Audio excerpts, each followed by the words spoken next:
Canada کی معروف ماہر نفسیات پروفیسر جارڈن پیٹرسن کا کہنا ہے، اپنے اولاد کی پرورش نہ کرے بلکہ ان کی پرورش ایک ذمہ دار اور متوازن شخصیت کے طور پر کرے۔ ایسا نہ ہو کہ آپ کا حد سے زیادہ لاڈ پیار انہیں نرگسیت کا شکار بنا دے۔ بچوں کی تربیت میں والدین کی ذمہ داریاں۔ بچہ جب غلطی کرے تو اسے نظر انداز نہ کرے۔ غلط رویے پر ٹوکنا اور اصلاح کرنا والدین کی بنیادی ذمہ داری ہے۔ صرف محبت اور تعریفیں ہی دینا کافی نہیں، بلکہ حدود اور اصول بھی سکھانا لازمی ہے۔ ایک کامیاب پرورش وہی ہے جہاں بچہ نہ تو خوف کا شکار ہو اور نہ ہی حد سے زیادہ بگڑ جائے۔ اگر والدین بچے کو صرف مرکزی کائنات بنا دے تو بچہ یہ سمجھنے لگتا ہے کہ ہر چیز اس کی خواہش کے مطابق ہونی چاہیے۔ یہ رویہ آگے چل کر خود غرضی، بدتمیزی اور دوسروں کو کم تر سمجھنے کی عادت پیدا کر دیتا ہے۔ اس کے برعکس ایک متوازن تربیت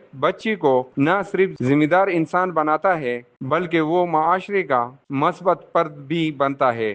بچے کو محبت دے مگر اصولوں کے ساتھ، غلطی پر پیار سے سمجھائے اور ضرورت پڑے تو سختی بھی کرے۔ بچے کو دوسروں کی عزت کرنا سکھائے، محنت اور صبر کی اہمیت بتائے تاکہ وہ حقیقی دنیا میں کامیاب ہو سکے۔ بچے کو نکھارنا صرف اس کی خوشی کے لیے نہیں بلکہ معاشرے کی بھلائی کے لیے بھی ضروری ہے۔ ایک ذمہ دار اور متوازن بچہ کل کو ایک اچھا شہری، والدین اور لیڈر بن سکتا ہے۔